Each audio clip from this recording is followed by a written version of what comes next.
You're listening to a main feed episode.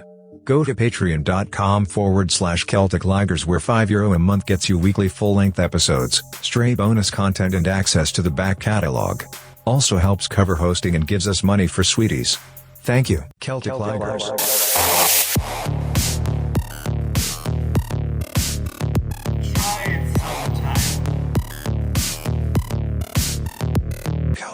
Recorded 2nd of August 2025. So, we should do an intro. We are joined today by Jesse Hawken, podcaster, film guy. How do you want to be introduced? How do you think is best sums you up? I don't know. Writer and podcaster. Writer and podcaster Jesse Hawken. Social media darling. Tormentor. Yeah. Coming to us live from Canada. Live. And today we are watching also Jesse's amazing podcast, Junk Filter. Definitely check it out. So I was always like I just love your podcast. And then I was like, oh, I'd love to have him on the show. But what would we talk about? I have no idea. And then only one day it hit me. I mean, we were having like exchanges and, message exchanges for ages about like, what would work? What would be a good like Irish movie? What would be something? One of the things that I thought of at one point was that Clark Gable movie about Parnell and his affair. Mm-hmm. And I was like, I don't know whether I have enough interest in learning about Parnell. So I thought you're Martin Campbell aficionado, so we need to talk about The Foreigner. Everyone's already inside. Bye, Dad.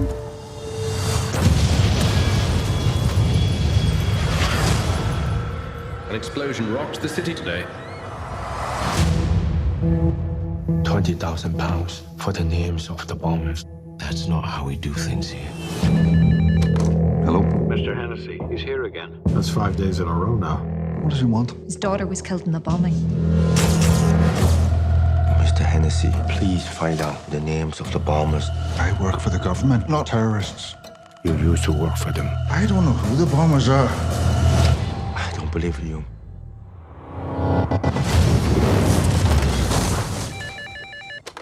It's him. You would tell me the names of the bombers. They kill me on Tuesday. He's trained. Bury me on Wednesday. Maybe special forces. Mourn for me Thursday. Stop! She's workable! Then you gotta let me go. He just wants you to know he can get to you. What is going on? He thinks I know who blew up his daughter. Do you? Then you gotta let me go. Somebody say a prayer for me. They kill me on Friday. Of half the city looking for him. Bury me on Sunday. Mourn for me Monday. Then you gotta let me go. Then you gotta let me go. He's an old man running circles around the lot of us. He's ahead of us every step of the way. Open it up.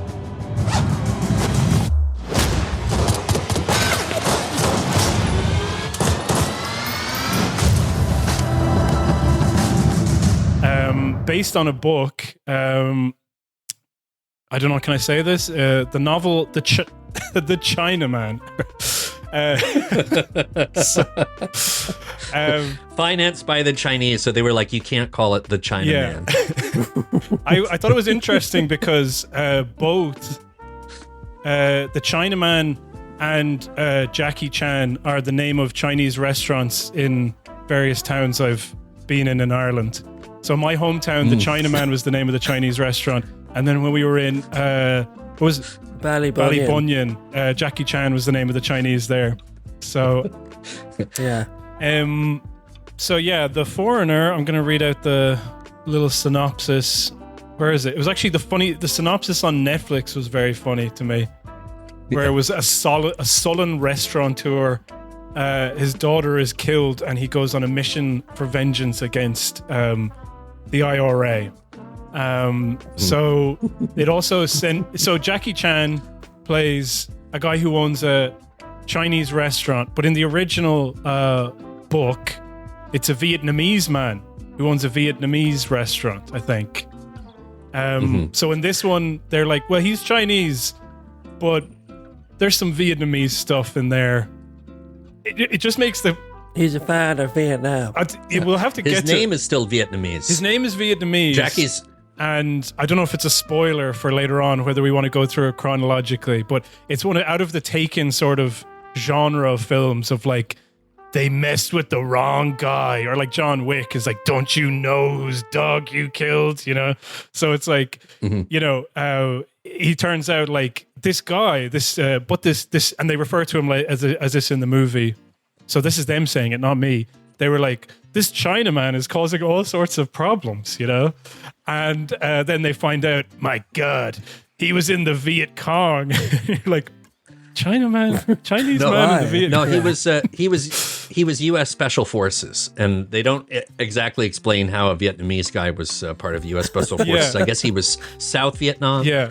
And also, the timeline doesn't work out very well. Like, if he was in Vietnam in the 60s and this movie is set in 2017, shouldn't he be 75 years old?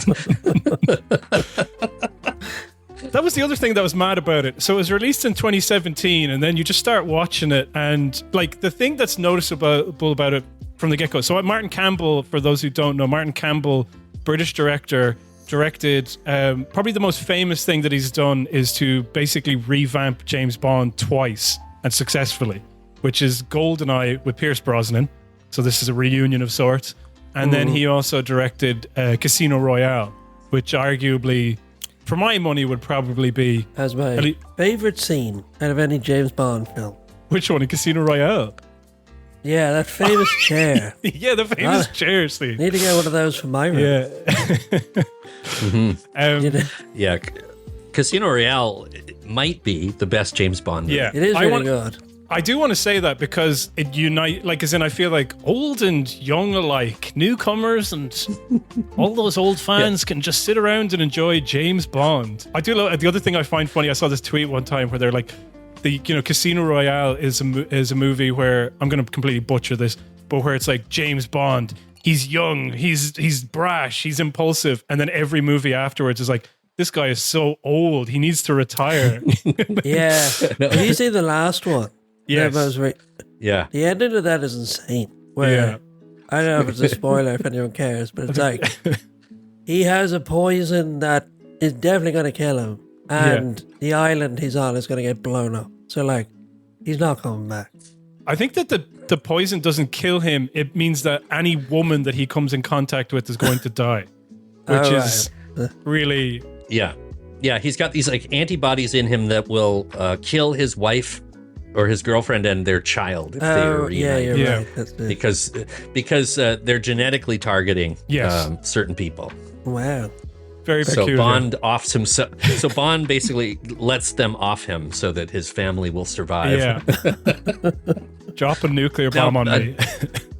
It's an okay Bond movie. The thing about Craig is he's a terrific James Bond, but I actually only like 2 of the Bond movies that he was in, the first 2. And that includes Quantum of Solace, which nobody likes, but I think it's good. I don't like it, but I like being in that world. I like that location. The final location. Is that the one where Simon Pegg gets really buff? No, that's Mission Impossible. Oh. Sorry. But gents, how do you guys feel about GoldenEye? It's tough. Do you like GoldenEye? I don't. I think it's I thought I did. But like I would have been I was born in 1990. So GoldenEye would have been the sort of like movie that your friend's older brother watched and you're like, "Oh my god." Like, and then as particularly the Nintendo 64 game. So it had and then all of the imagery about like the Cold War was very, like he was like the Bond. Pierce Brosnan was the Bond that I had growing up. And then the other thing about him that's crucial is that he was Irish. So anytime a new Bond was coming out, it was like my dad would be like, he's from, he's actually from Ireland. He's from Cavan. From Navan. Navan, even. Anyway. It's one of the worst towns in Ireland. Yeah. GoldenEye, like Casino Royale, is an entry point for Bond movies. My entry point for Bond was The Spy Who Loved Me with Roger Moore. And for me, Brosnan was a step down from Timothy Dalton and Roger Moore. From Timothy Dalton? I liked the Dalton Bond movies. Oh. Not bad. Well, they're like the Royal Shakespeare Company version of Bond. That's how he plays him, and I thought that was a funny idea. Overly serious. Yeah. But the movies themselves slap, and Brosnan just felt, like he was inevitable as Bond. Like he got fucked out of the part. He was supposed to replace Roger Moore, but he was on Remington Steele, and just before the Remington Steele contract expired, NBC renewed it to fuck over Pierce Brosnan to make him stay on the show. So they had to go get Timothy Dalton.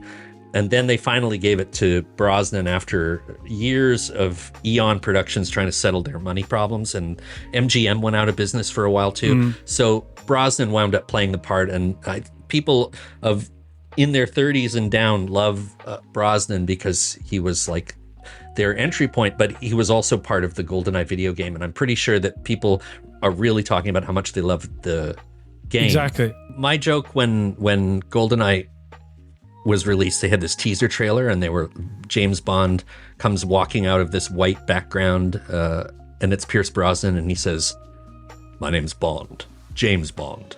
And I was like, "My name's Bond, James Bond, and I'll be your waiter for this evening." He just looks like a guy, a maitre d', and not the world's greatest spy. So I don't know. I had it out for Brosnan. He was not quite good enough for me as Bond, but I'm in the minority because everybody loves Pierce Brosnan. He seems suave. He's Irish, and also I love his weird noises that he makes, for everything. All his gulping whenever he drinks a scotch, he always does the gulp, the really loud gulp. He does one of them in this movie, actually. But yeah, you sent me an amazing video as well. Brosnan is such a fucking ham in real life. During his wilderness years, when Remington Steele got immediately canceled after it got renewed, so he wasn't really working very much. He was basically waiting his turn to play Bond again. So he wound up hosting this half-hour TV special for the making of Robin Hood, Prince of Thieves. Yeah. And I found out about it from the Accidental Partridge Twitter account because they put like a 5-minute montage of his hammy introductions. He is so ridiculous. I actually have a transcript and I want to do my shitty Brosnan imitation for you. He looks like when Sting became a solo artist and started wearing glasses to try and seem like he could read. Like the sexy college professor look. Yeah. So Brosnan is wearing this leather coat and he's got his long hair and he's wearing these glasses. And he's talking about Robin Hood and he says, "He is a legend that goes by many names. The Earl of Huntington, Robin of Locksley, Robert Fitzouth, and Robert Hood. But to centuries of storytellers, he is simply Robin Hood." Who was this outlaw? Did he actually exist? Was he real or just a medieval myth carried on for 800 years? It is a question that scholars still debate today. And for the next hour, we shall explore if the myth of the hooded man was in fact fiction. Tonight, we will find out. He robbed the rich to feed the poor, waged war against corruption and injustice, and won the heart of the fair Lady Marian. And when it came to bows and arrows, it is said that Robin was the best in all of England.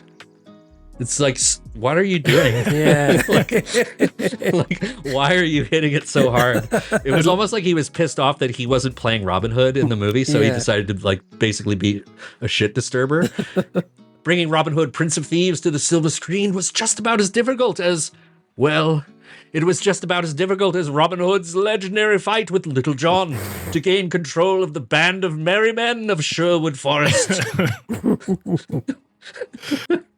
So he's like, it's Alan Partridge. What you're saying, out of control. For anybody who hasn't heard the clip, he sounds exactly like that. That's what he does. Like the same emphasis on all of these words, these weird stalled pauses, and then just kind of, and he does this other thing where he's kind of smiling. I remember if he didn't do this, then spiritually he's doing this where he takes off his glasses at some point and sort of wags them kind of, with a little smirk and a snicker, Can I do one more? Yeah, please. One more stretch. Yeah, then he starts selling the movie. So he says, "It can be said that Kevin Costner, the new Robin Hood, is also a rebel with a cause. He bucked the Hollywood system, didn't he? Fearless in battle and made Dances with Wolves, a film given Not much chance of succeeding at the box office. Well, 7 Oscars later, Kevin is still a family man and has garnered huge popularity by his on-screen portrayals. It's like, are you being sarcastic? You're like, look, I don't know what the hell is going on. So, did Robin Hood really exist? Do we really want to know? After all, if it were to be proven that he did not exist, and that has never been proven, who would fight for the underdog? Who would wage war against corruption and tyranny? Who would prove that chivalry is not dead? Robin was not only a celebrity, but also a character of mystery. He lives on in our children and in our children's children. He is so, and I think this is close to his real personality. I think he's like, proper legend. But what's so fucked about The Foreigner is that he's supposed to be from Belfast in this film, and he sounds like an American actor trying to pretend to be Irish. Really? His accent, it's like, where is this man from? Like, what happened? Like, he's Irish. Although I think he moved to London when he was 10, we discovered. But it's like, he's in that show Mobland as well. I've heard a lot about. Is it called Mobland? Something Mob? Yeah. Okay, well, he's also playing an Irish guy in that, and apparently his accent in that is even more inscrutable. Name's Conrad Harrigan, family man. And if you cross my family, well, you'd better pray. And it's like, his voice seems to have just like, I don't know. It just is the most easily influenced. It does, anyway, it's not attached to anything. It's not anchored to anything. It's the most mercurial, evasive thing ever. Trying to figure out where he's from and what his deal is. Well, there was a really funny review of A Prayer for the Dying, the Mickey Rourke film, where he plays a Northern Ireland guy. Yeah. And one of the withering reviews from a critic in Belfast was that he sounds like he's from every county. Yeah. As opposed to from a specific county. There was a very... that was another thing. So we watched the movie, and then what I did is... I was interested at the moment in time because of Kneecap and because of shows like Say Nothing as well, that there is a kind of resurgence in, interest in the Republican movement, but also like a slight bit more sympathy for this type of stuff. So I went back to kind of chronicle I didn't get all of them, probably. But I watched a bunch of other movies that I guess you could label as IRA blockbusters. So I mentioned this to Jesse, and then he recommended Prayer for the Dying, which I did watch with Mickey Rourke. And the accent is very ambitious. He does his best. He's trying some things, and then every so often the accent just drops, and then he's just doing Mickey Rourke's voice. So the movie is from 1987, and it plays a guy. All of these movies will have like a member of the IRA who becomes disillusioned with the killing because something happens where they accidentally kill a bunch of civilians. Okay. And then I think he has to blow up a school bus or something in the movie. No, they're trying to blow up a British convoy, but a school bus ends up overtaking the convoy and then accidentally getting blown up. So he leaves, and then he's being hunted by the IRA, which quickly falls into the background for some reason. And Liam Neeson is the kind of captain of that IRA, I don't know, whatever ranking system you want to do. And then he kind of just wanders around the movie, and then he gets recruited by a gangster to murder another gangster. And then he gets seen by a Catholic priest played by Bob Hoskins.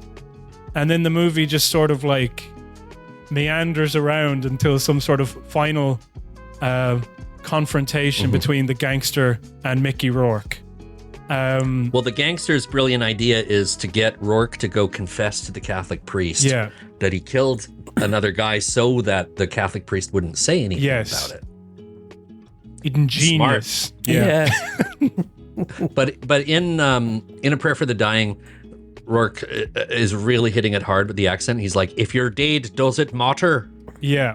like my shitty Northern Ireland accent, but like that drove the producers crazy because they couldn't understand a fucking word. Americans and Canadians get very confused when they see something from Ireland, but they get even more confused when they see something from Northern Ireland. Yeah, they can't. So they were tempted to redub his performance with more of the Lucky Charms, cliched Irish accent.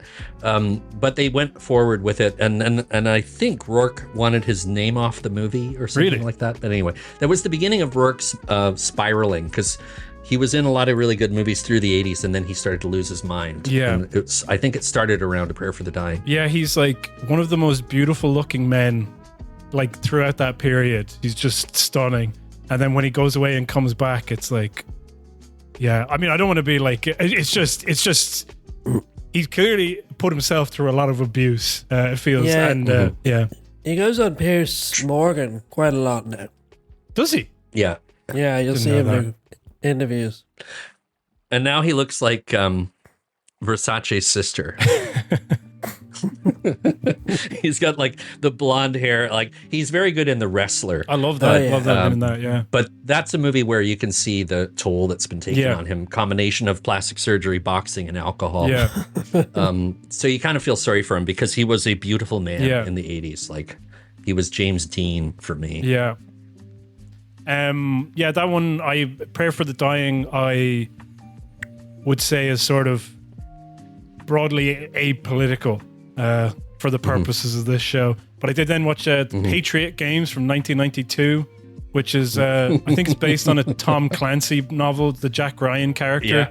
And the IRA attempt to kill like a prince or something, or some member of the royal family. And then Jack Ryan just happens to be there and he botches it for them. But also, importantly, it's not the IRA, it's a splinter group who are too violent for the IRA, which is another common thing. And this predates the... That's happening here in The Foreigner, too. Yeah, but it's like, it's very unusual because the book... Because you're watching The Foreigner, you're like, when the hell was this? Like, I guess I presume... Before I knew it was an adaptation, I just presumed... Has this been in development hell since like the mid-90s? Because it's just so peculiar. What it like is the IRA as a villain, but even the way that they're framed as villains. And of course, it's based on a book that was written in 1992. And then when you read the synopsis for that, it makes way more sense. It's like in the middle of like a lot of campaigns that were taking place within mainland Britain. So yeah, what was my point? Well, it's in 2017 there was no impending peace accord. Yes, yeah. That was the funny thing. They bring up the peace accord and I was like, what does that mean? What's that in reference to? Yeah. Finally.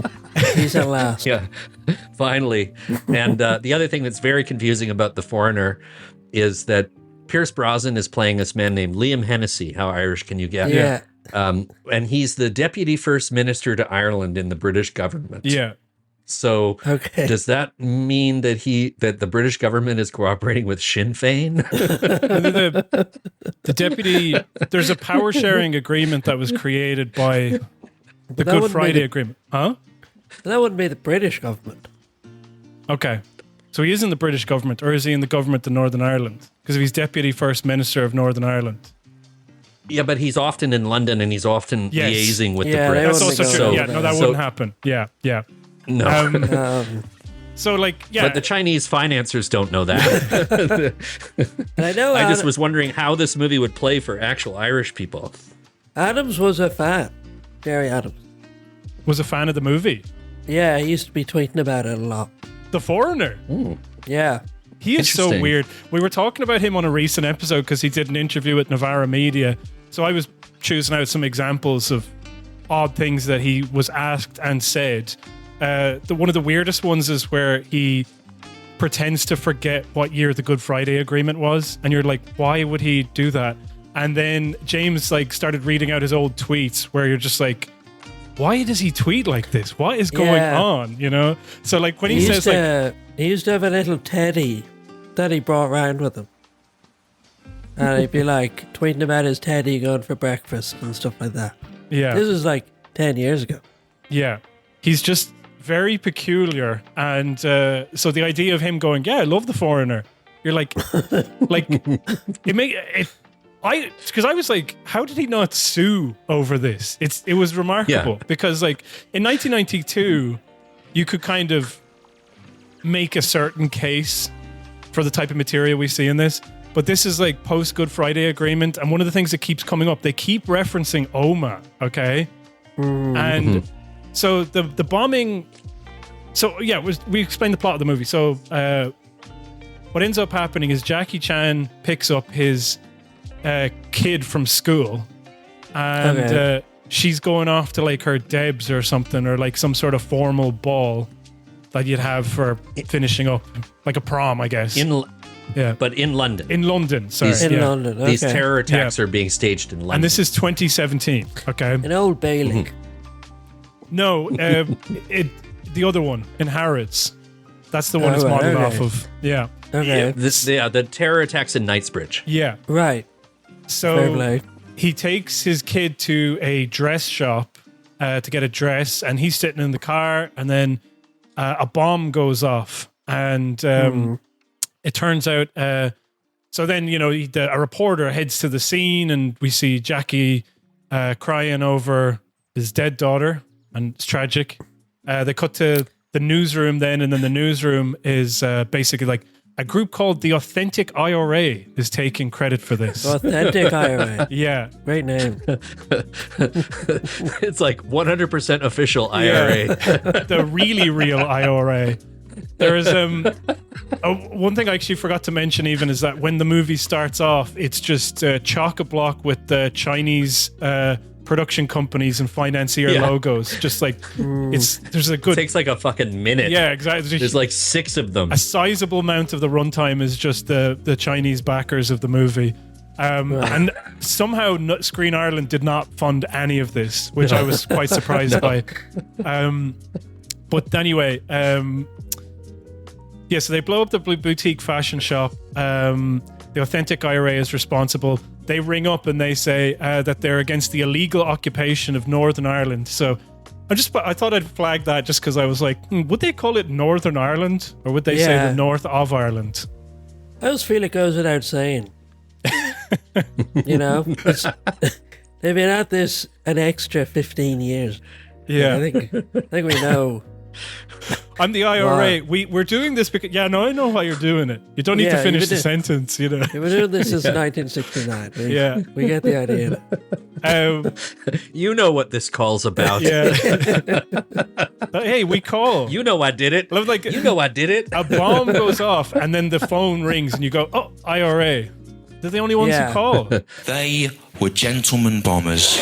But anyway, the one thing they blew up a bank because it was funding terrorism, or it was because it was funding the UK terrorism of the whatever.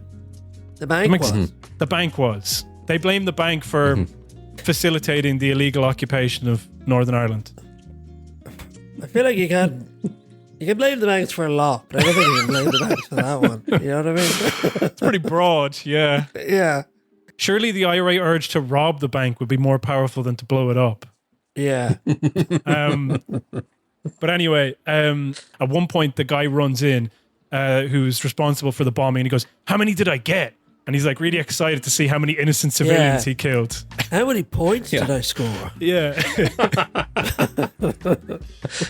Yeah, they have an apartment. It's kind of like this apartment with 6 people living in it, and they're all watching the news to see the results of their big bombing campaign. Yeah. But then we cut to Brosnan at this point, who's in bed with his mistress, and then he gets the call that there's been a terror attack. You can't see it, but James is shaking his head. This is also a surprise to him. So he's surprised.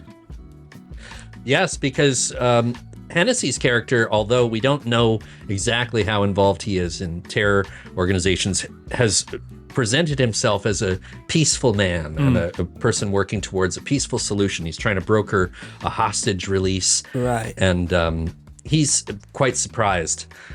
one thing that also makes no sense in this movie is that Brosnan is playing Gerry Adams right down to the glasses, the beard, the short hair.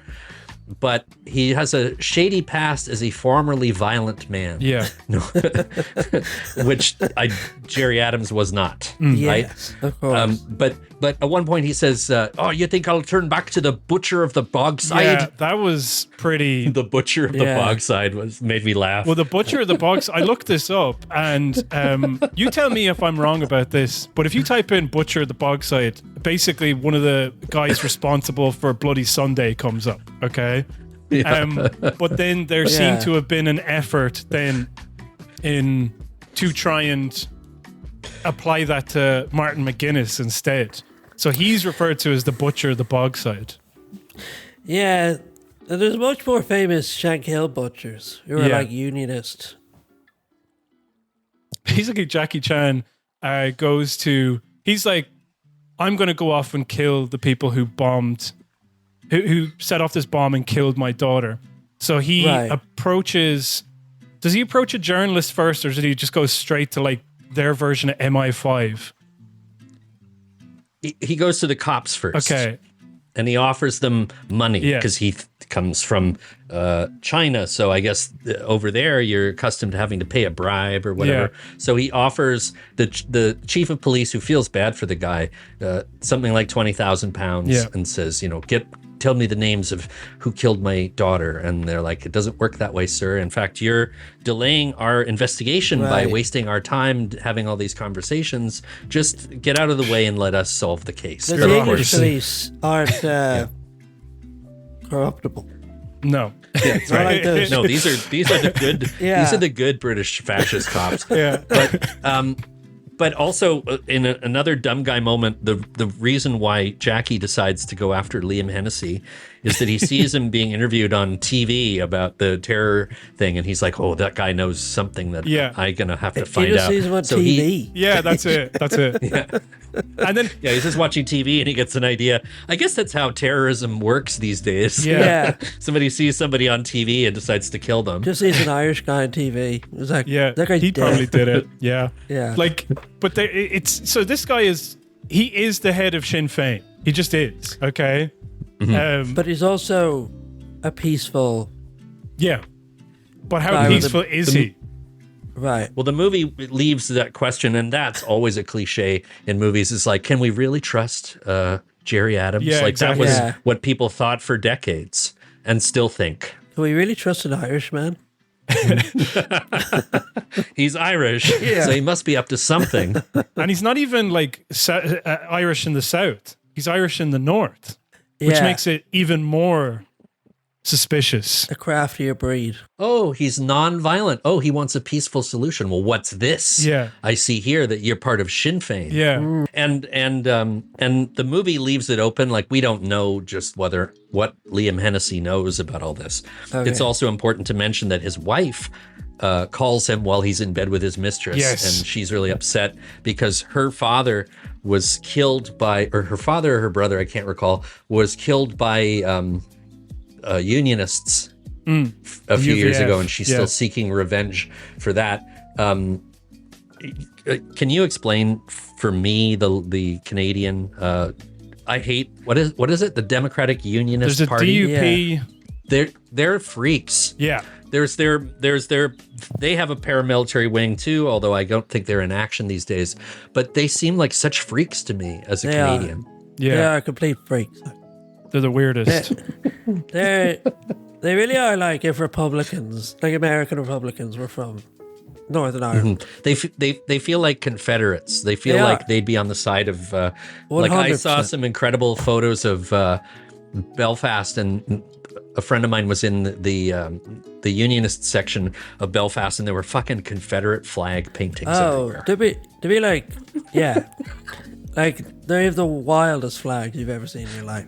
Confederate, loads of Israeli flags at the moment as well, because that's another parallel that would be helpful is Zionism. We've been exposed to the worst horrible Zionists going out there every day explaining away whatever atrocity, And that's basically like what the unionists are. And also like the same sort of establishment ignoring what they do, or that it pales in comparison to what the other side does, you know?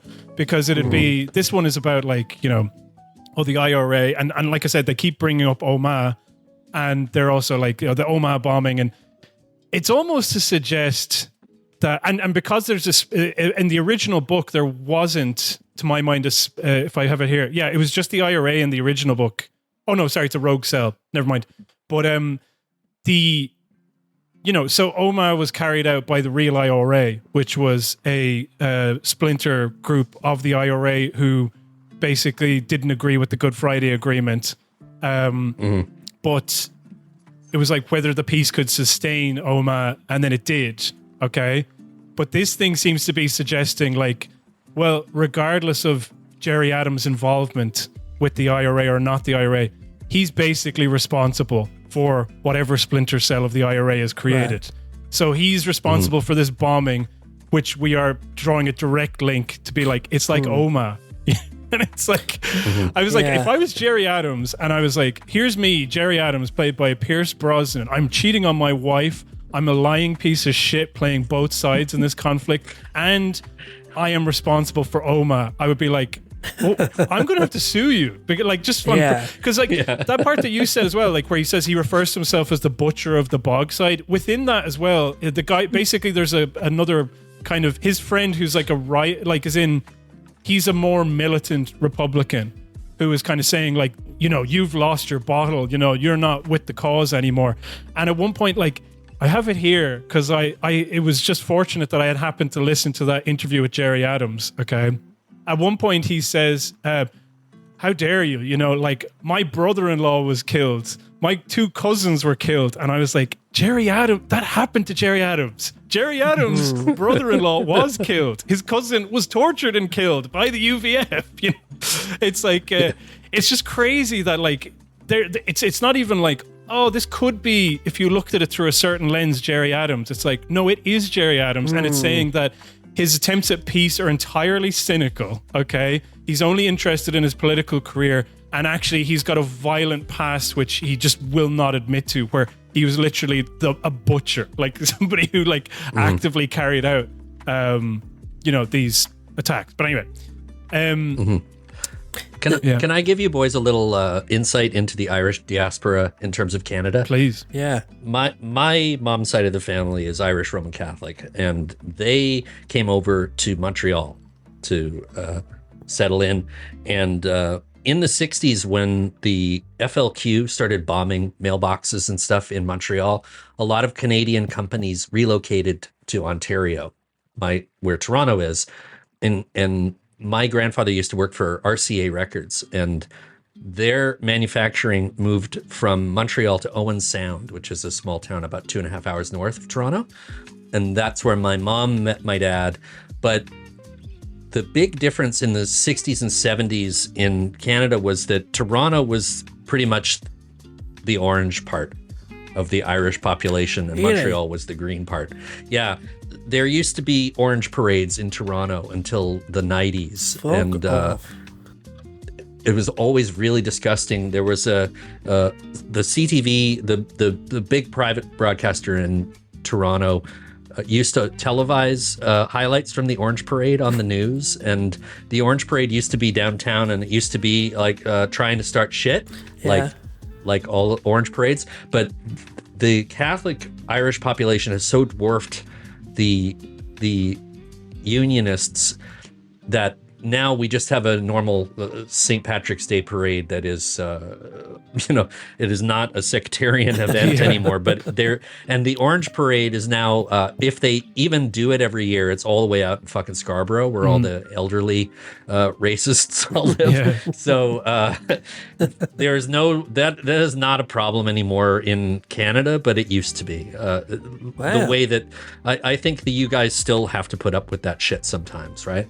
In the north, yeah, definitely. Oh, so do they do they have sort of sympathetic Ulster kind of shit going on in the rest of Ireland, or is that just confined to the north? Irish government do this weird thing every so often, like the Republic of Ireland government, where they're like, let's invite them down and let them. I think they did a parade in Dublin, the capital, in like 2013.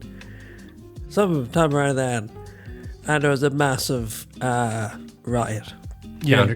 A counter protest, yeah. I think it just... they're outnumbered, right? Yeah. I think maybe... I don't even know why they stopped doing the orange parades in Toronto. Probably because finally they got their heads knocked in. Yeah. But a lot of Irish Catholics relocated to Ontario and pretty much outnumbered the orange population. That's good to hear. So I as a kid, I didn't understand exactly why my family were so mad about the orange parade. So Jackie Chan basically sees Gerry Adams on the telly and decides he probably will know. So he heads over to Belfast. He sells his restaurant to his friend, or gives his restaurant to his friend, heads over to Belfast to confront Gerry Adams in his office, okay? He just goes to his house or to his office. But importantly, we get a montage of him putting all the stuff in the truck that are all things that we're going to see later in the movie. Right. You got to have, in every sort of Man on Fire like movie, you have to see a preview of all the weapons that are going to be used later. So what does he bring? Machine guns, explosive devices, Semtex. Yeah.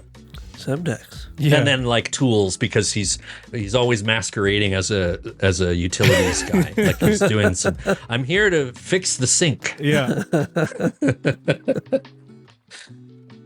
So yeah, he keeps phoning Liam Hennessy's office and he won't take no for an answer. And they keep trying to be polite to him on the phone, and then he just finally shows up at his office. And they're very aggressive towards him, because there's a guy who, it's implied basically that this Sinn Féin has like an active army wing who were hanging around the office, okay?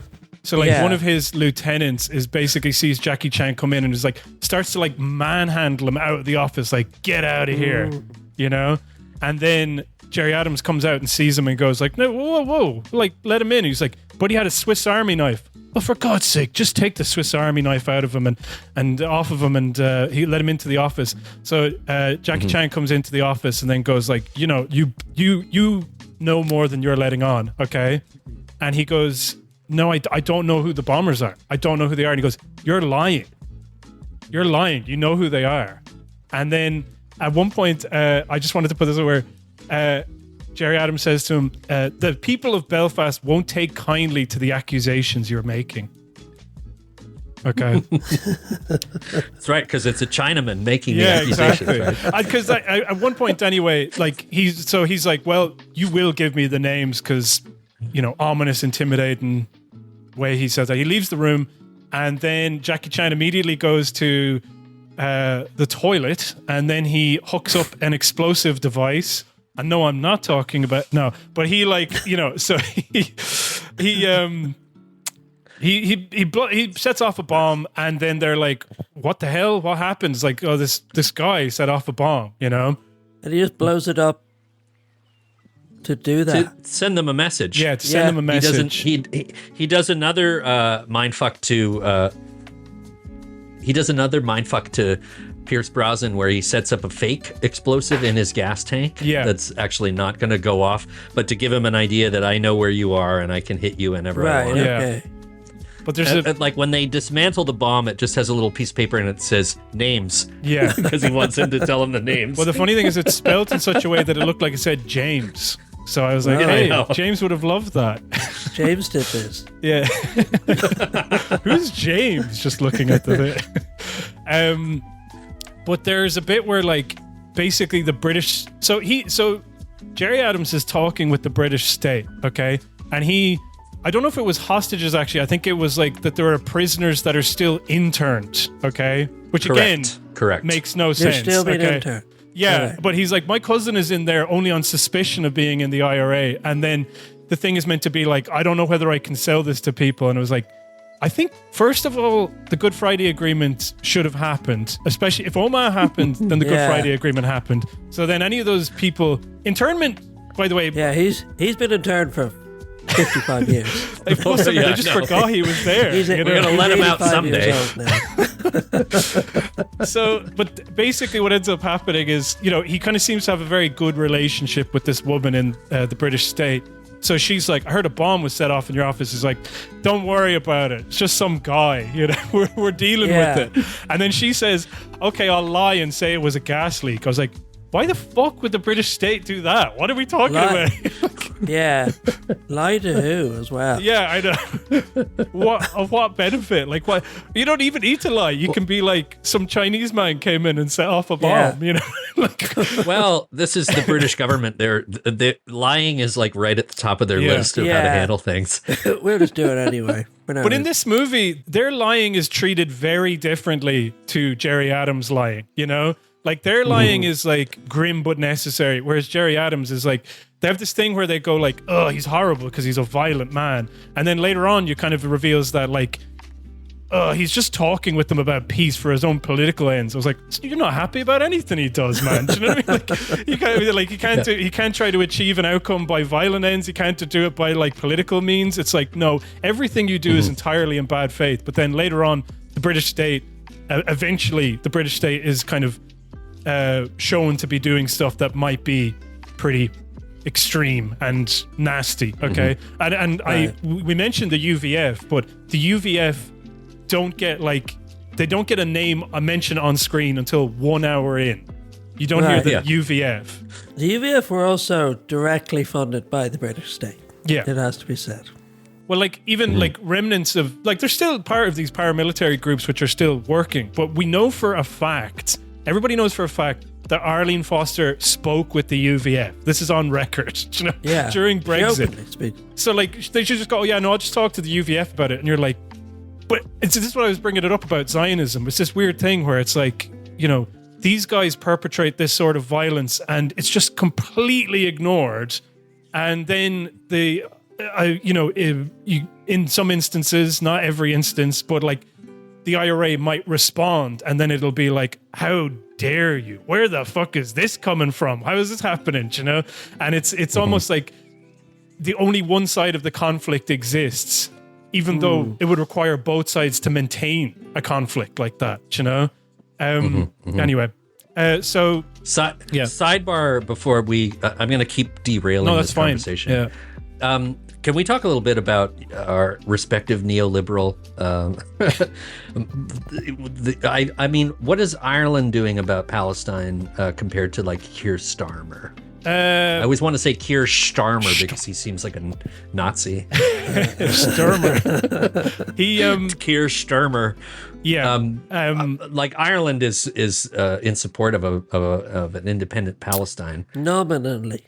Yeah. Sort of. They do Are they doing the mealy-mouthed stuff that Keir Starmer's doing and my prime minister, where they're like, we want Palestine to have, we'll recognize them if they release the hostages. We're slightly ahead, as in, okay, we've been doing the mealy-mouthed stuff for longer. Yeah. Well, like, as in, we do recognize Palestine as a state, but the thing is, like, the main thing is that Ireland is wedded to foreign direct investment and also tech.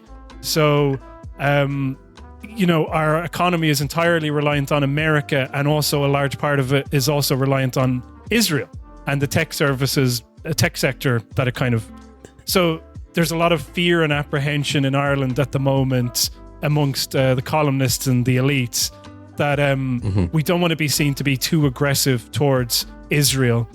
And what they'll do is, like, there's huge demonstrations in Ireland, and the population of Ireland are against what's happening, and everybody is working on every single level.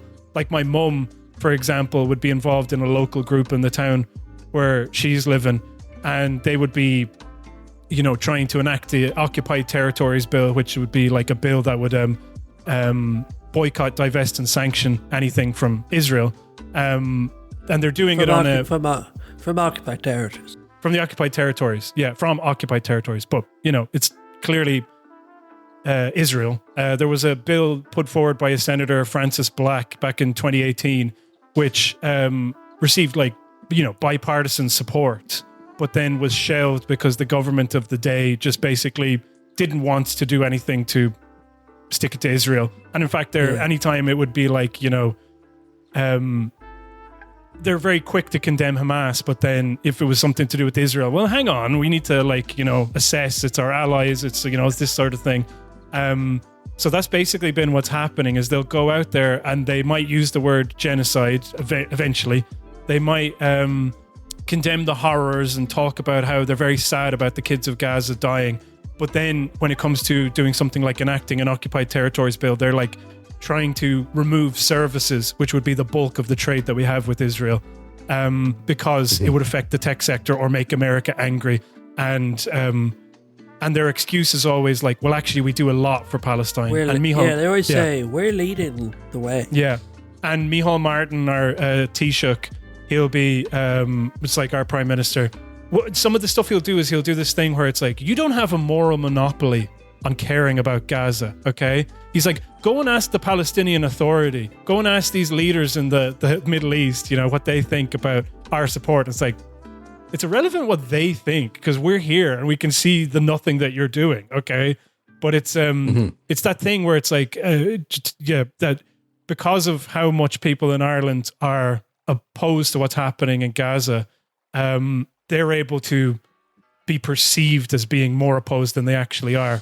Whereas, it kind of is more sickening. It's like what you're seeing right now, exactly like James said. These people going, it's horrible. It's disgraceful what's happening over there. Kids starving. And then they'll vote to send defensive weapons to Israel. It's that sort of thing where it's like, if you think that, then you shouldn't be doing this, but you are. And it just is so much more repellent because in many ways, because you're just lying, you're just like, I don't know. Yeah, it's so frustrating for me as a helpless observer, because we're all helpless here. Yeah. The idea that when they're dying very quickly, that's just the way it is in war. But when they're dying slowly, we can't just stand there and let it happen. Yeah. I think I was comparing it to it's like people who were raised on like History Channel history, So like when you see like visible starvation, then you can no longer do what we've been doing since the Iraq War, where it's like, well, drones killing people isn't really killing people, or some, or like aerial warfare or whatever, or any of this sort of stuff. Like it can be kind of just chalked up to war. But when you see like mass starvation, it's like, but that's like what Hitler did. And I'm not for that. I can't be for that and be a good person. And it's like, correct. But, Yeah. Well, one of the only sort of things I take any kind of comfort in about all this stuff is it's almost like people are now realizing that this is going to be hung around their necks. Yeah. When this thing gets worse and worse, and they're just going to look like enablers, enablers in a kind way, and actually like perpetrators. So I think a lot of the concerns now is people doing damage control for their own reputations. Yeah. Just like how everybody was suddenly against the Iraq War. Exactly. Yeah. Yeah. Or how Gerry Adams is against the Troubles. Exactly. In this film. Or is he? Yeah. Okay, so they mentioned Oma a few more times. Feed the Press, a gas leak story. Don't know why. Oh, yeah. So then Jackie Chan is in a guest house, okay? And they're like... So they were really hostile to Jackie Chan. They weren't like... if Jackie Chan showed up to an actual Sinn Féin office and goes, you killed my daughter... Like, we've seen stuff about Gerry Adams, like, I have to respectfully disagree, and I'm sorry about your pain and your loss and all this. Whereas, like, Pierce Brosnan is like, where do you get off? He's like really angry. He's like, get him out of here. And it's like, where is this guy who blew up my office? And so what they say, and I swear to God, they go, checking guest houses in Belfast, it won't be hard to find a Chinese person. Okay? It won't be hard to find this Chinese man in Belfast in a guest house. Right. I was like, it's always that. And then what ends up happening is they find the guest house, okay? And then the landlady for the B&B, she opens the door and then she gets them in. He's like, he's upstairs. Yeah, I know who you're here for. Yeah, it's like the hive mind of Belfast is communicating. He's upstairs. I had a feeling about him because he was Chinese. Yeah. The violent Republican racist people, because also they're the only ones who ever refer to him as a Chinaman, as the IRA and Sinn Féin, who are the same thing, by the way. they're one and the same. There's no division. There's no like Sinn Féin is the political wing of the IRA. It's like, no, they have the same office. They're hanging out together. They all got like. But can we say the attack sequence in the Belfast B&B is very good in terms of action filmmaking? That's where the Martin Campbell factor starts to kick in here. It's probably the one and only action scene that I responded to in it. I don't know. I just kind of was a bit. And Jackie Chan can fight like hell. Like he's, obviously it goes without saying. He's really good. Did he? Do you know? How much do you know about like Jackie Chan, Jesse, or like any of those Chinese sort? Like, because you know those things where it's like, oh, he does all his own stunts, and especially nowadays, does it? You know when he like goes down that pole, like there's like a flagpole or something or a gutter, and he just grabs onto this gutter and then spirals down to the bottom of it, bursts through this window, and then kicks this guy over a stair railing. But it's in like a house. Like they shot it in Belfast, at least the exteriors, and in those scenes. And I think, maybe I'm wrong, but it looked like Belfast. And you know when you see like an action scene in a setting that looks sort of familiar, like a kind of residential Irish house, you know, it's kind of, that's cool, you know. But this is Jackie Chan's wheelhouse, and Martin Campbell is such a great action director. Very clean action scenes on multi-levels of action. They use the staircases really nicely and jumping from level to level. But this was what I thought was so funny, is that Jackie Chan has dialed it all the way down in this movie. He's a grieving father. He's determined. He's very, very serious. But then during these very well done fight scenes, he's back to being Jackie, making the faces and flying around. And like, he's very animated. Like, I didn't know if we were ever going to get this Jackie Chan again in movies, because he's like in his 60s at this point. Maybe he's even 70 at this. I mean, this was a few years ago, so maybe he's in his 70s now.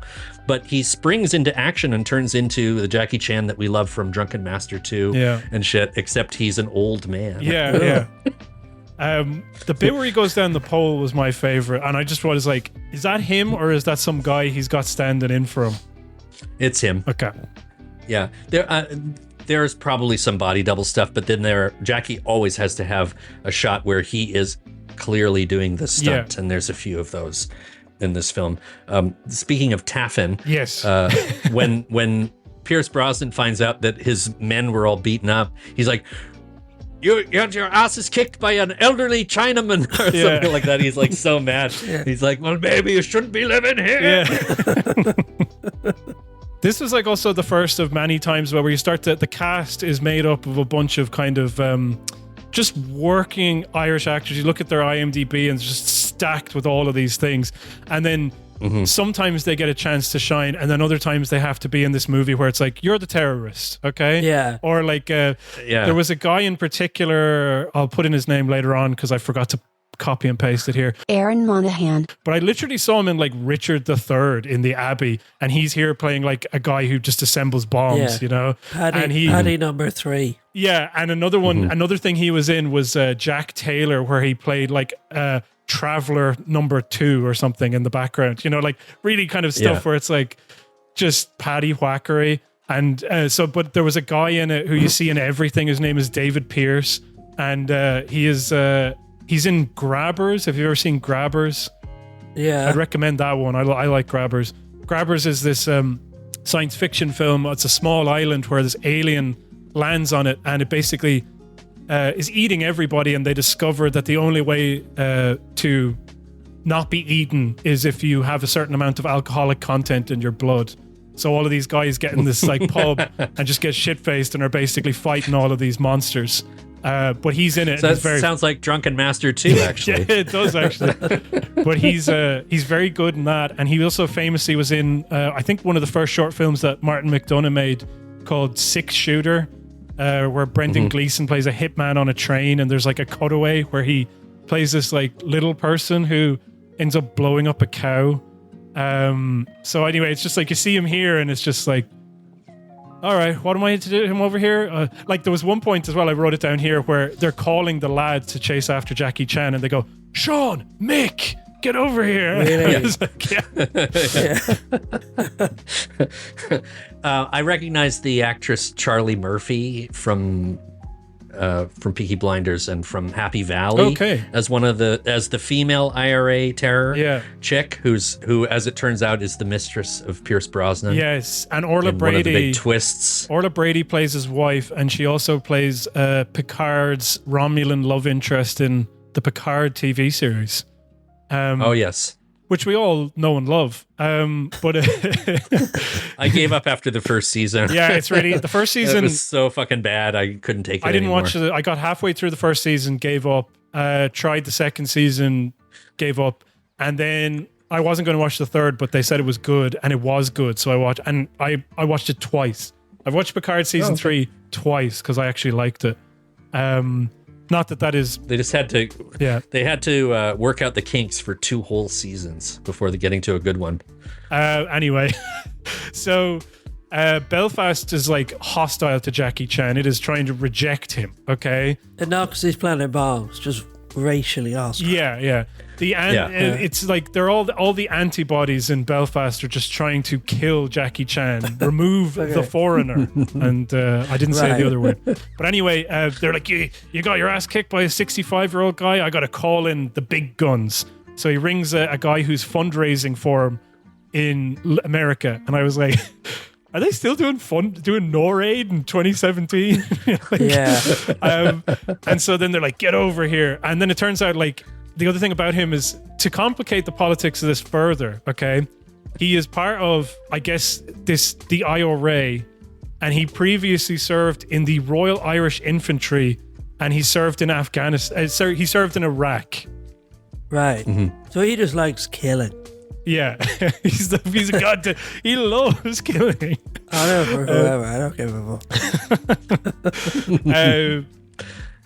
Oh yeah, sorry. There's a bit in it anyway. I put it down here just because I observed it. There's Pierce Brosnan, and now he's kind of like he decides he's going to retreat to his like rural fortress. Okay, I looked it up, and Gerry Adams has he has one house in Ballymurphy in West Belfast, and he's got another house in Donegal. But it's like a holiday home, but it's not like it's not a fortress. And this one is like literally an armed fortress with patrol guards, and they have like. Yeah, AKs and shotguns, and they're like on the lookout for this Chinese man, and and then Jackie Chan sends him a message and is like, "I have a picture of you cheating on your wife," and then Pierce Brosnan is like, "What the hell?" He's like looking around, and I just thought it was really funny that a guy who was a member of the IRA and Sinn Féin is like, somebody is sending me a candid photo to show that they. Yeah. I can't believe he'd spy on me. Yeah. I can't believe he would blackmail me with information about my personal life. Doesn't he send it to him during the date too? Yeah, exactly. Like he takes a photo of him at a restaurant kissing his mistress, and then he's like, bing, and then he gets a message, and it's... That was the other thing that was great about it, is that he's on a date with his mistress in London in broad daylight, kissing this woman who's not his wife, who's also significantly younger than he is. Okay, so it's like, anyway. I was just thinking about the actors who agreed to do this, and I was also thinking, like, I mean, maybe you need the money, that's cool, all right, but I also think a lot of them would be like, yeah, well, that's what he's like. He is suspicious. He is fucked up, like, and weird like that, you know? And I was thinking about how people from the South have the same opinion as, like, the Americans who would have been in those movies that I watched from the 90s, you know, where it's like, you know, well, actually less so, because the Americans are more sympathetic. Because when I watched, what's the one with, I don't know why I keep calling it Windswept in my head. What's the one with Brad Pitt? What's that one called again? Oh yeah, The Devil's Own. The Devil's Own. But there's a bit in it where basically, apparently the making of that movie was a bit of a mess, and it follows Brad Pitt. He's an IRA member on the run. He goes to America, and I'm pretty sure he's in New York. He's in New York, and he is trying to use money from Americans to buy weapons, to put them on a boat, to sail the boat from New York to Belfast, presumably. Can I tell you guys a gossipy story I heard about The Devil's Own? So Brad Pitt and Harrison Ford were in this film, two of the biggest stoners in Hollywood. And when they first met on the show, somebody thought it would be a great idea for Brad and Harrison to get high together.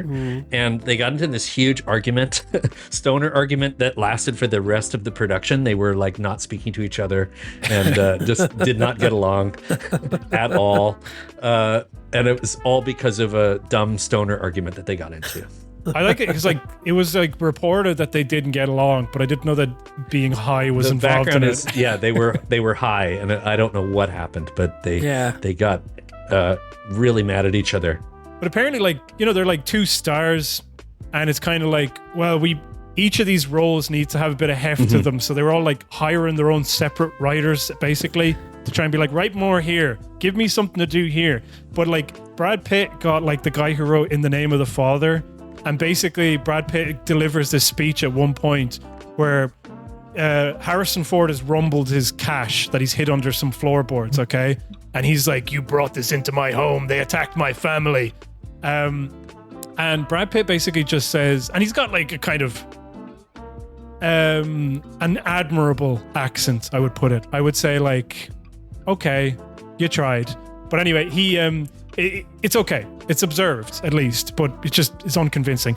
And he delivers this thing where he just goes, Let me ask you, what if tonight everything you had was burned down around you?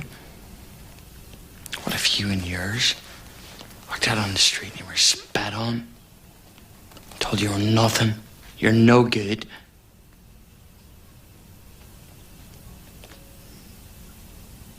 What if it was one of yours, cut down by a plastic bullet? One of yours you had to bury?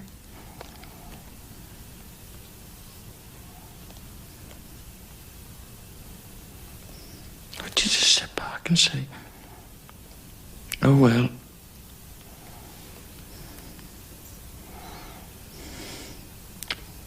Remember Annie, she was such a sweet one. God bless her.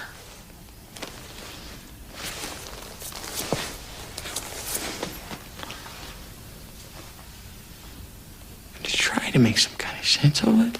You fucking try. You look around at all the people and you realize you're dealing with a government that's failed everyone. All sides. We're normal people in an abnormal situation, fighting a disgusting, ugly war that you can't understand because you haven't lived it. and he just really he really delivers it. And there's no moment like that in this movie. There's no moment where it's like there's any context for what they're doing, you know, except for what we saw at the start. How many did I get? How many people did I kill? I just really enjoy killing the English, even though I know it's never going to get results, you know? But this is everybody's suspicion about what Sinn Féin's really up to and stuff that this movie leans in on, and also leaves us wondering, because I'd say for about an hour I thought that Liam Hennessy was covering up his involvement in it, but there's a twist that reveals more. Well, it does. So bombing stood for So like, basically, there is a twist where he kind of like. There's a bunch of twists. There's too many twists. It's impossible to like catalog them all. But essentially, one of his lieutenants or like guys, he was responsible for the attack, But Gerry Adams knew that it was going to happen, but didn't think it was going to kill civilians. And then they kind of have an argument. By the way, his lieutenant is Dermot Crowley, who's in Father Ted. He played one of the better priests in Father Ted. Cowboys, Ted! They're a bunch of cowboys! So he knows his lieutenant is involved in bombing a shop. Yeah. And he's like, but I didn't think anyone would get hurt. Yeah. Thought he was doing it after hours or something. Yeah. I don't know. I presume if you know your guys are on a bombing campaign, that quite likely civilian casualties will result. Yeah. So the farmhouse. Basically Jackie Chan attacks the farm. Oh no, he sets off like a bunch of bombs, and it's clear that he's living in the woods around the place. So that's why they call in this guy to track him.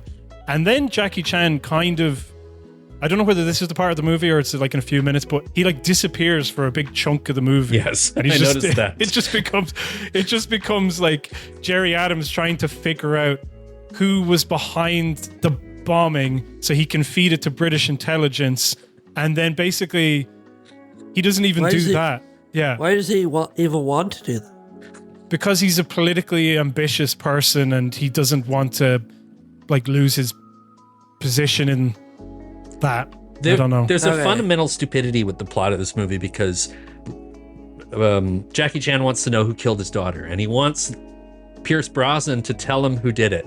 And Pierce Brosnan's like, I don't know. How many times do I have to tell you? And eventually we discover that Pierce Brosnan actually doesn't know who did it, and he's trying to find out, but he's not trying to find out to help Jackie Chan. He's trying to help out to find out who did it for his own internal reasons. And it's kind of like, well, since Jackie Chan keeps trying to kill you, why aren't you trying to help him? Yeah. Like, don't you want this guy to stop trying to kill you?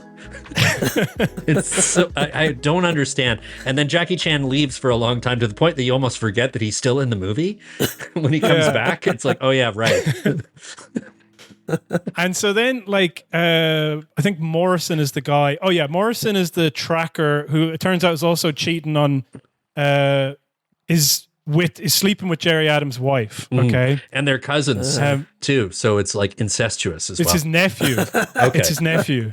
Yeah. So his nephew is sleeping with his aunt, with his uncle, with his uncle's wife. His uncle's wife. Okay. Yeah. And like also, and the other thing is that Brosnan is also fucking around on his wife, and I also like how he's like horrified that anyone would cheat on him while he's cheating on his wife. Yeah. Is that an Irish thing? I don't know. But it's also like, you know, they're so lacking in moral fiber. It's like, you know, like the film also seems to be giving out to Gerry Adams for lying to the IRA. Look at him. He's lying to us. He's lying to the IRA. This guy just loves to lie, you know. And so like he this is where it gets kind of complicated for me. But one thing is there's two strands. One is Morrison, his nephew, going off to try and find Jackie Chan in the woods, okay? And then the other one is Bronson trying to figure out who the bombers are. And then eventually the British intelligence just ring up and go, actually, these are the bombers. And he's like, oh, okay. And then he doesn't tell Jackie Chan. He doesn't tell Jackie Chan. He tells his nephew, and then his nephew, who's trying to kill Jackie Chan in the woods, gets captured and basically tells him everything. So it's like, so what was the whole hour and a half of this movie about then? If you know who did it, no thanks to Pierce Brosnan. It's so needlessly complicated is what I'm trying to say. Jackie Chan versus Morrison, okay? And they have a face-off in the woods where he's using his Viet Cong style traps to hurt all of the underlings, okay? But he's met his match with Morrison, but obviously he handily defeats Morrison eventually, okay? Well, maybe not handily. He defeats the Morrison eventually, and then he ties him up, and then he goes, you're a soldier. And he's like, yeah, I was in the Royal Irish Regiment and I served in Iraq. And then Jackie Chan is like, I served in the Viet Cong or the US, I guess. I'm not sure. But like, he's like soldier to soldier, like we understand each other. So he like, and then Morrison feels the soldier to soldier connection as well. There's that sort of esprit de corps. Yeah. It's like, okay, well, we served our respective kings and countries. So give me the names and then I'll just untie you and not kill you. Yeah, and the thing that's funny about that is that like previously Jackie Chan there was a very weird scene where Pierce Brosnan comes into his study and he calls his dog. He's like, hey dog, he's got a little dog sleeping by the fire and he's like, come to bed. And then the dog doesn't move and he's like, what? And he goes over and he's like he starts shaking the dog doesn't wake up, and then Jackie Chan comes in and give me the names, and then he's like, you killed my dog, and he goes, no I didn't, he's sleeping. Like, what the fuck are you talking? What the hell was that about? Like, it was just like an extra. And then he goes like, you and I, and then he does the classic action thing where like, you and I are actually the same and we are nothing alike. Jackie Chan holding a gun to his head. He's like, I never killed women and children. I was like, you fought for the US. Yeah, in Vietnam. You know what I mean? We are not the same. That is such a fucking cliche. But it was so funny then to have him go, oh, I recognize a soldier when I see one. I was like, okay, gotcha. The guy who went over and fought for Iraq as part of the Royal Irish Army is a soldier. Irish Republican Army soldier, not a soldier. Okay, gotcha. Yeah. Shouldn't he respect Pierce Brosnan because he used to be the butcher of the bog side? Yeah. I too was a butcher in Vietnam. Yeah. But then, anyway, Jackie Chan's got the names. He's like, thanks very much. That's all I wanted. He heads over to London to... but also, it's kind of... What was it? It was too late because another bomb has gone off on a bus and killed a bunch of people. Mm-hmm. And it turns out that the woman who was cheating with Gerry Adams is actually part of the authentic IRA. And she has also targeted this journalist and gone and slept with him and put a bomb inside his laptop. And now she's just hanging out in an apartment with all these other IRA guys going, oh, how many more people did we kill? Great. And then this is the part that kind of I was surprised by, where British intelligence now knows where these people are. So they send a SWAT team over to kill them. But already Jackie Chan is there and, of course, disguised as a utility man. And he comes into the apartment going, oh, there's a gas leak in here. Okay. And then he that's a callback to the original gas leak excuse, I guess. Yeah, exactly. Yeah. And he goes in and then kills everybody. But so he starts killing everybody in there. Okay. And then obviously, just conveniently for the plot, the guy who set the bomb is somehow the last of them he's going to kill, just by complete circumstance. Yeah, and we're told another stupid moment is that they are able to figure out by closed circuit cameras filming the guy when he blew up the store in Knightsbridge driving away on his motorcycle that he has a scar on his hand. And these are really great closed circuit TV cameras because they can pull out the details of a scar on a guy's hand. And Jackie Chan sees the guy's hand, and then they should have had a flashback to the bombing in Knightsbridge so that nobody in the audience would be confused. It's him. So then basically Jackie Chan goes in, he starts like firing a gun, shooting, killing people, all right? And then you hear the SWAT team who are about to come in, and then they're like, wait a minute, hold fire for a sec. And they just like sit out in the hall while Jackie Chan kills everybody. Yeah. And then once everybody's killed, they go, okay, move in. So they move in, all right? Actually, I tell a lie. One person is left alive, and it's Gerry Adams' squeeze, okay? Mm-hmm. She's still just about alive, and she's like, you're too late to stop this bomb. And then the Brits are like, oh, really? And they take out their torture devices and get to work on her. So Really? They torture the information out of her. But like, this is like what I'm saying is like, we finally, in a cowardly way, they bring out the jumper cables and they say, oh, we'll get the information out of you, but they don't show them torturing her. We're led to believe. Right. So it's really crass. And also, I was thinking, well, maybe in China, they don't know that you're not supposed to depict the torture as an effective interrogation method. The movie has it's one of the most fucked up depictions of torture works that I've seen in a while.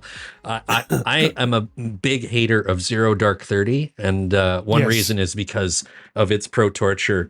I could not believe that people were willing to overlook the movie's politics, and it's so fucked, that movie. I can't believe it got so much acclaim. It's so famous. It's famous as well for the CIA basically read the script and then they were like, what's her face? What was her name again? Catherine the one, Bigelow. the redhead lady. No, the Jessica Chastain. Yeah, Jessica Chastain was in the room torturing this person, but then the CIA were like, "Can you just have her standing outside, having a concerned look on her face instead?" So that's sort of like, so like. I just within the context of the violence that we've seen already, it's like the IRA blow up a bank and they don't care who the fuck they kill. In fact, they welcome it. They're chalking up all of these people. They're inept. Anytime that they try to do anything peacefully, it's because they're doing it for their own political gain. Okay, so then finally, the British state makes its appearance late in the day of like, well, maybe they're sort of a violent actor within this whole conflict. Yeah. But they're violent because they have to be. Lives are on the line here. We need to torture this woman to get the answers. And then they do, and they make it to the airport. They manage to dispose of the bomb. Nobody dies. And then they go, okay, cool, we did it. And then this makes no sense to me whatsoever. And funnily enough, this is what the book actually got a bit more right, at least according to the Wikipedia thing, which is whoever was in charge of the whole op basically goes, I don't want any loose ends. And so they just light that woman up. They just shoot her. They kill her, you know? And I was like, what loose ends? What are you talking about? Like, you know, like it didn't make, so in the original book, they actually don't make it in time to stop the bomb. So when they go, we don't want any loose ends, it would make sense that woman would have to die, you know? Whereas like, I mean, not really, but like, at least within the context of the story, but mostly, like, I would have thought, like, yeah, we torture this woman and we're just going to, I guess, throw her into some prison and nobody's ever going to find her ever again. Like, she's going to be in some shipping container for the rest of her life. Like, she gets put down like a wounded horse or something. Yeah. They just say, no loose ends. And then he's like, right. And then he just puts one in her head and then that's that. And you're like, oh, this is like such an ugly way to wrap up the film. I know. But without criticizing Britain either. It's just like the movie does not let go of the idea that there are bad actors in the world and terrible things sometimes have to be done. Yeah. There's, so anyway, then Jackie Chan makes it away. He's bleeding. Could it be that he's going to bleed to death? No. He goes over to Pierce Brosnan. And well, first of all, the intelligence services get in touch with Pierce Brosnan, and they're like, "We know that you were cheating on your wife with this woman who was involved in this explosion. So that means that you're complicit, and we now have you on the hook for this. Okay, so now you're going to be like our puppet." And he's like, "Okay." And then Jackie Chan shows up with the picture of him and he's like, send that picture out to everybody. And then Pierce Brosnan does it. And I was kind of like, isn't that sort of like, you know what I mean? Like, is it, how are you meant to use that as leverage if it's now out there? Like, it's like, everybody must know what you did. And then they're like, okay, we need to tie up loose ends. And then the guy who's in charge of the op basically is like, what about this Chinese man who's still out there? And he goes, no, leave him be. I think we owe him. What do you mean you owe him? What are you talking about? And also Brosnan, to tie up loose ends on his side, sends his nephew out to kill his wife and makes him be the person who kills her, who he has been fucking earlier in the movie. And then he disappears off to New York, I presume to go raise some more money for the IRA. I don't know. But the movie ends with women getting killed to tie up loose ends. Yes. Very nice. So that's the end of it. It was just, I mean, where do we start? Where do we end? I mean, it was so crazy. It's like, it's so straightforward to me to be like, what about a British man, like British writer, who wrote the book? You got a British director, Martin Campbell. What about we do a revenge fantasy against the IRA? And you're kind of like, I mean, it would be sort of tasteless, but I would still watch it. You know what I mean? Like I would understand. But instead, it's this sort of like, there's maybe like 2 action scenes in it, and most of it is just this sort of dour, dense, impossibly, like, let's say you compare it to a movie like Django or something, you know, where it's like, or maybe even so, there's some sort of conservative thing like, I don't know, Dirty Harry or like Death Wish or something, you know, where there's some sort of like satisfaction of seeing these evil people getting their comeuppance. It's like, no, they're kind of like, there's none of that. And it's just this kind of grim, trudging, 2 exciting action sequences, and then we're sort of out of there. But this was my second viewing of it. I enjoy it as an overly elaborate action movie with an interesting performance by Jackie Chan and glimmers of classic Jackie Chan that you don't expect to see again. Like, I thought the reason why he was in this movie is he's too old to be in action movies and they were going to play that up. But instead, he's like flying around exactly like what we expect from Jackie. Yeah. But it's in the service of this incredibly complex and overly elaborate plot that I don't give 2 shits about. And this very strange performance by Pierce Brosnan, who is trying to be Irish to the point that, as my friend John Semley said in his review, he said, "Aren't you Irish though? Like you're acting like a guy who's trying to convince everybody that they're Irish."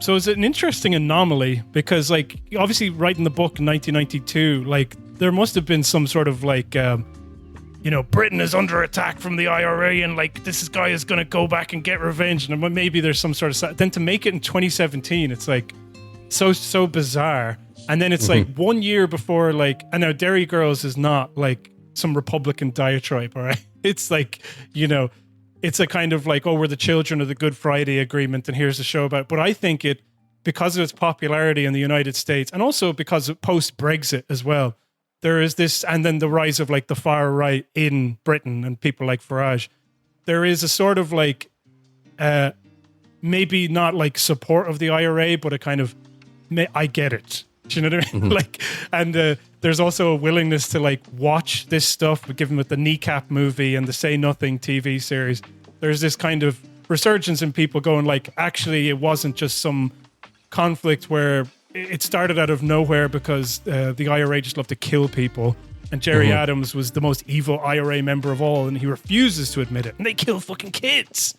It's kind of, it's just so weird. Like, as in, if you made that in the mid-90s, it would make sense. But to make it in 2017 just seems really baffling.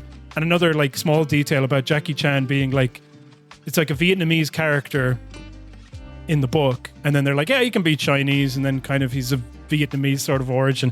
It reminded me, to go off on a slight tangent, about the Teenage Mutant Ninja Turtles movie where Jackie Chan plays Splinter. And it always bothers me because Splinter is obviously Japanese because ninjutsu is Japanese. And then they're like, yeah, Jackie Chan, Chinese, Japanese, what's the fucking difference? It's well, like Jackie Chan's in the Karate Kid movie, right? And yes, exactly. But karate is not Chinese. Yeah. But also, The Foreigner made $150 million worldwide. Not a huge hit in America, massive hit internationally. So maybe that's why this movie was made. It was just like, people will go see it. It's got James Bond and Jackie Chan. Yeah. If Wikipedia is to be believed, Jackie Chan has said that there was a potential sequel. Well, that's why they let him live at the end, right? Yeah. But where do you go from here? Apparently, what would The Foreigner Part 2 be about? Having suggested in January 2016, The New Yorker quoted Jackie Chan in conversation with then STX chairman Adam Fogelson as having suggested that a female character in The Foreigner who had been killed off in the script had been kept alive so as to save her for number 2. Now the IRA goes after her, and that's the story. Those IRA... She gets tortured for 2.5 hours. So, how many bags of Semtex do we give it? I give it 3.5 bags of Semtex. I can't go the full 5-bagger on this one. I'm going to give it a 1 big bag of Semtex because this one was a bomb for me, James. I'm going to tell you right here. No, how would I say? Don't walk, run away from the bomb. No, what would I say? I'd say just middle of the road, just like 4, 5 out of 10, something like that. Just like, I actually sat down and watched it the first time. This time that I watched it, I was doing some drawing. So I looked up every now and again for some of the action sequences, but mostly I was just taking in all of the weird characters, like a Chinese man who fought for the Viet Cong and also the Americans, and then a guy who's in the IRA but is also in the Royal Irish Army who fought in Iraq. It's like loads of very confusing things happening.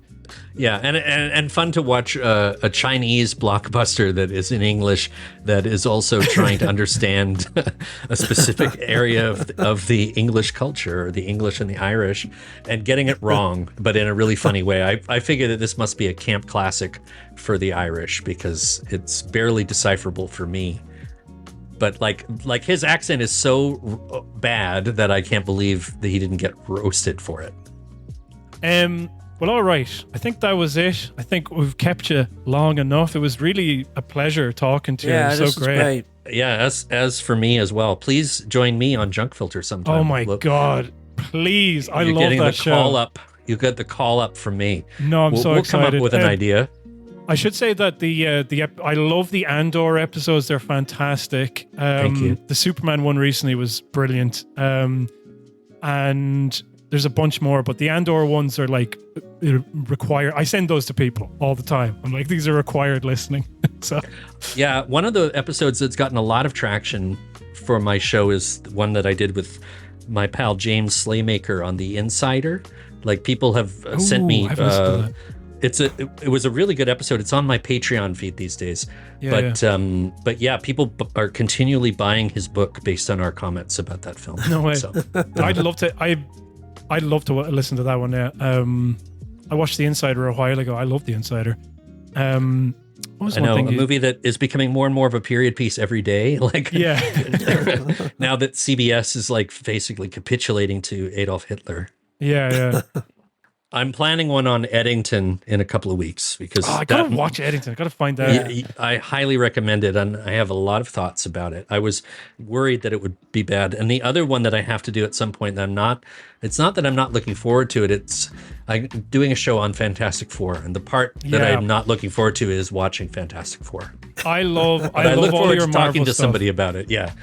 I love all your Marvel stuff. I'm a devotee. Like I said, I don't like them. I just watch them. I have to watch them. I watch all of the shit.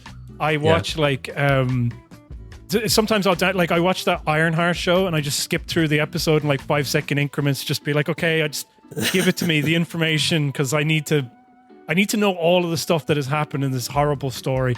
And I did go to see Fantastic Four, and me and my friend Enda, we went to see Superman, and then we came out and we were in a good mood and we were having chats about it.